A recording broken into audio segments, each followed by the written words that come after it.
Ne te laisse plus jamais contrôler par la colère. Stop. Arrête tout et écoute-moi bien. Combien de fois la colère t'a-t-elle fait dire ou faire quelque chose que tu as regretté juste après? Tu vois cette sensation brûlante, ce feu intérieur incontrôlable qui explose et détruit tout sur son passage. Je la connais. Tu la connais. On la connaît tous. Mais aujourd'hui, écoute bien cette vérité. La colère n'est pas ton ennemi, à moins que tu ne la laisses te contrôler. Et si je te disais que tu peux briser ce cycle maintenant? Reste avec moi jusqu'à la fin, parce que ce que tu vas entendre pourrait bien changer ta vie. Aime ton prochain, même dans la colère. La colère est une arme à double tranchant. Elle peut te détruire ou t'élever. Mais voici ce que Jésus a dit. Aimez vos ennemis, priez pour ceux qui vous persécutent. Matthieu 5,44. Attends, quoi?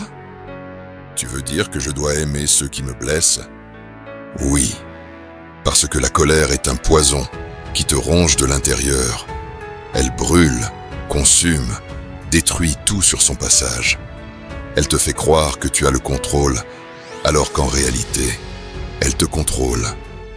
Mais regarde Jésus, cloué sur la croix, abandonné, trahi, humilié.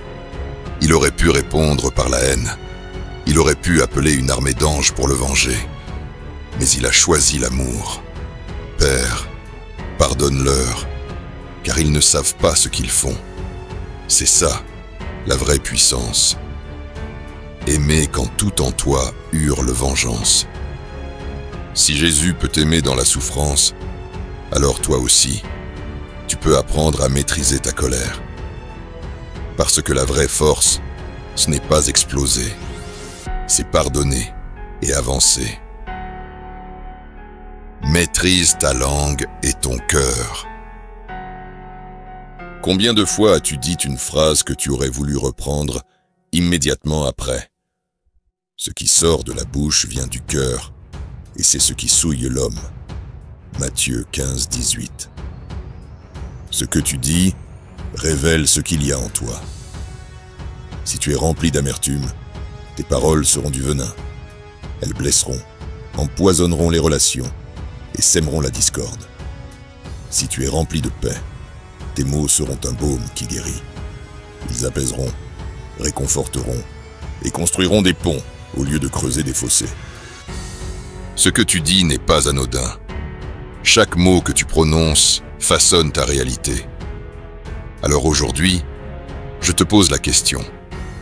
Veux-tu être un destructeur qui brise et divise, ou un bâtisseur qui inspire et unit? Le choix t'appartient. Pardonne sans condition pour te libérer.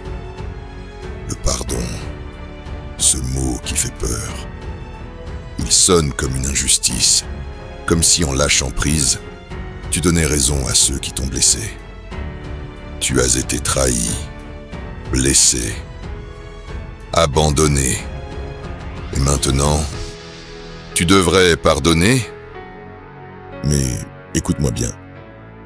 Le pardon, ce n'est pas dire que ce qu'ils t'ont fait est acceptable. Ce n'est pas minimiser la douleur. C'est refuser de laisser cette blessure contrôler ta vie. Le pardon, c'est briser les chaînes qui te retiennent. Ce n'est pas pour eux, c'est pour toi.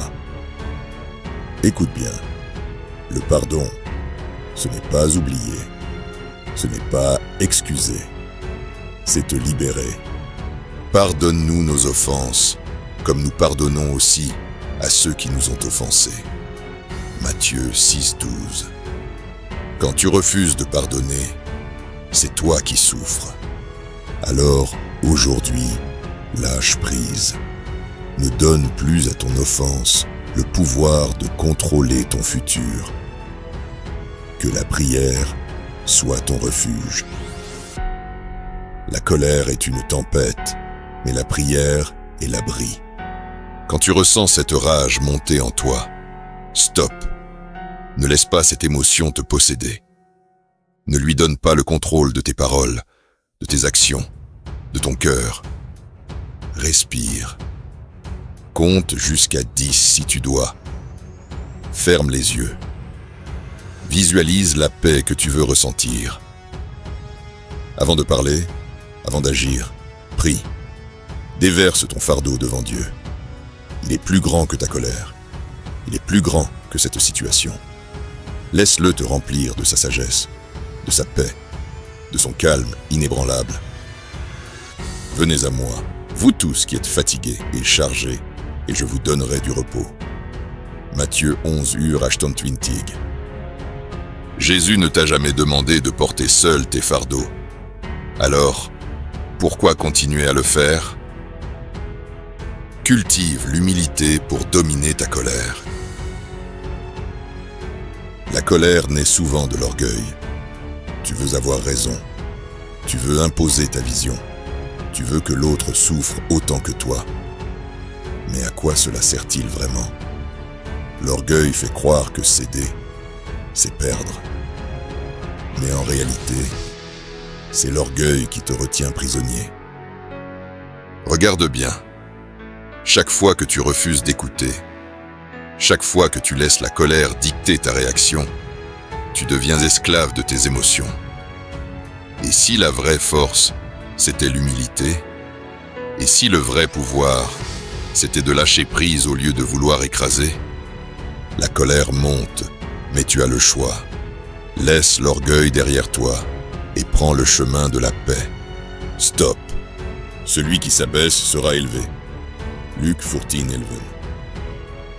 L'humilité n'est pas une faiblesse, c'est une force. Quand tu apprends à écouter plutôt qu'à attaquer, tu désarmes l'adversité. Laisse la colère passer comme une tempête qui s'éloigne. La colère, c'est un orage. Elle arrive sans prévenir. Elle gronde, elle éclate. Et si tu la laisses faire, elle emportera tout sur son passage. Mais souviens-toi d'une chose essentielle. Tu n'es pas l'orage. Que le soleil ne se couche pas sur votre colère. Éphésiens 4:26. Ce moment de rage ne définit pas qui tu es. Ce que tu ressens est réel. Mais ce que tu fais avec, c'est ce qui compte. Tu peux alimenter l'orage ou tu peux choisir de le laisser passer. Respire. Prends du recul.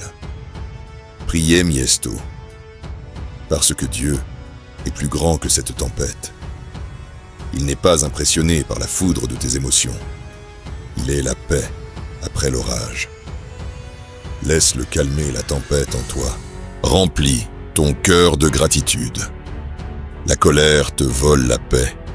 Elle s'infiltre en toi, s'accroche à ton âme et t'empêche d'avancer. Elle te consume de l'intérieur, te prive de clarté et t'emprisonne dans un cycle de frustration et de regret. Mais la gratitude te la redonne. Ne vous inquiétez de rien, mais présentez vos besoins à Dieu avec action de grâce. Philippiens 4:6. Aujourd'hui, choisis la paix. Like cette vidéo si elle t'a parlé. Dis-moi en commentaire, quelle est ta plus grande difficulté avec la colère? Partage cette vidéo à quelqu'un qui en a besoin. Ne laisse plus jamais la colère te contrôler. Tu es plus fort que ça. À très vite.